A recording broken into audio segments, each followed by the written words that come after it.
కన్యా రాశి వాళ్లకు ఈ వారం అనుకున్నటువంటి పనులు ఏవైతే ఉంటాయో అవి వాయిదా పడకుండా మళ్ళీ జాగ్రత్తగా వాటిని చేపట్టి పూర్తి చేస్తూ ఉండండి. ముఖ్యంగా ఇలాంటి వాయిదా పద్ధతులు అనేవి ఈ వారం కొస్తా ఉద్యోగస్తులు కానీ వ్యాపారస్తులు కానీ చేసేటటువంటి ఆలోచనలో ఉంటారు. అంటే సమయం అనుకూలంగా లేకపోవచ్చు, లేదా మీరు ఊహించినటువంటి పరిస్థితులు లేకపోవటం వలన ఇలాంటి ప్రయత్నాలు కొనసాగిస్తుంటారు ఈ ఉద్యోగస్తులు కానీ వ్యాపారస్తులు కానీ. అయితే నిర్లక్ష్యాల ద్వారా ఇటువంటి పరిస్థితులు ఏర్పడ్డాయని మీరు గమనించి మళ్ళీ చక్కని పట్టుదలతో వ్యవహరించడం ద్వారా మీరు అనుకున్నటువంటి పనులు పూర్తి చేసుకోగలుగుతారు. అయితే పని చేపట్టడం పూర్తి అయ్యేంత వరకు కూడా ఏదో తెలియనటువంటి ఒత్తిడి ఆందోళనతో కనిపిస్తూ ఉంటారు. సమయానికి ధనం సర్దుబాటు చేసుకోవటం కూడా చాలా చాలా బాధ్యతగా మీరు వ్యవహరిస్తూ ఉండాలి. పనులు చేపట్టేటటువంటి విధానంలో ఎప్పటికప్పుడు కూడా నూతనంగా ఆలోచించేటటువంటి ప్రయత్నం చేయాలి. అతి కష్టం మీద అనుకున్నటువంటి పనులు ఈ వారం మీరు పూర్తి చేసుకోగలుగుతారు.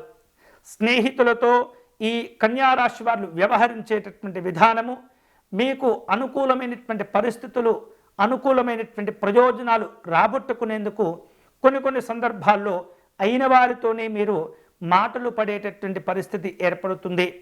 ఎవరైతే మిమ్మల్ని ప్రేమిస్తుంటారో, ఆప్యాయంగా మీతో వ్యవహరిస్తుంటారో వారితోటి ఎటువంటి పరిస్థితుల్లో కూడా మీరు వాగ్వివాదాలకు దిగకూడదు, వారిని విమర్శించకూడదు. ఎప్పటికప్పుడు వారికి విలువలు గౌరవాలను ఇస్తుండాలి. టెక్నికల్ రంగంలో ఉన్నటువంటి ఉద్యోగస్తులకు ఈ వారం ప్రోత్సాహకరంగా ఉంటుంది. అయినప్పటికీ కూడా అన్ని రకాల జాగ్రత్తలు తీసుకుంటూ ఉండాలి. ఏదేమైనప్పటికీ కూడా కన్యా రాశి వాళ్లకు ఈ వారం ఆదాయాలు ఖర్చులు కాస్త సమానంగానే ఉంటుంటాయి. మిశ్రమ ఫలితాలతో ఈ వారం గడిచిపోతుంది.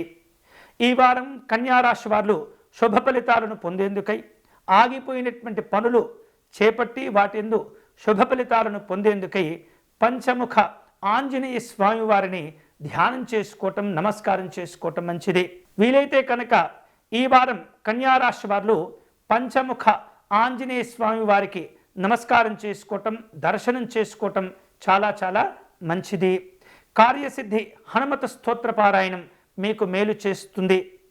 ఆంజనేయ స్వామి వారి ఆలయం దర్శనం చేసుకొని సింధూరము లేదా తమలపాకులతో అర్చన కనుక మీరు నిర్వహిస్తూ ఉన్నట్లయితే మీలో ఉన్నటువంటి అపనమ్మకాలు దూరం జరిగి మంచి ఆలోచనలు కలిగి ఆలయాలు ఆశ్రమాలు సందర్శించడం ద్వారా ప్రశాంతత పొందటమే కాకుండా మంచి ఫలితాలు మీరు పొందవచ్చు.